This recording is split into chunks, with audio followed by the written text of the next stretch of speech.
কেন বলছি রাস্তা ফাঁকা আছে এটাকে হালকা জোরে টানবে না হ্যাঁ পাতলা ও টান দেবে এবার স্কুটি চালাবে, এবার স্কুটি চালাবে, স্কুটি টানতেই পারছে না, সে এবার স্কুটি চালাবে। নাও না ও আগে পাতলা চেষ্টা করছে ও গাড়ি চলেই তো পাতলা হ্যাঁ চলো চলো চলো আবার চলো ওই হাত কাঁপছে ওইভাবেই চলো আস্তে আস্তে পাতলা আমি খাদের মধ্যে ঢুকে খুঁজে পাই তুমি এতটা রাস্তা যে ফাঁকা খাদের মধ্যে যাবে কিসের জন্য তুমি রাস্তা সোজা খাদ হলে কবিতাতে স্কুটি কুড়িয়ে নিয়ে আসবে, আর আমরা তোকে কুড়িয়ে নিয়ে আসবো। হ্যাঁ হচ্ছে হচ্ছে পাতলা চলে যাও চলে যাও চলে যাও পাতলাই ভাই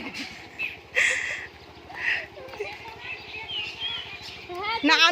আমি একটু ট্রাই করবো, হ্যাঁ আমি ট্রাই করবো একটু, আমাকে আস্তে আস্তে ভাবে চলো পা চলো চলো চলো চলো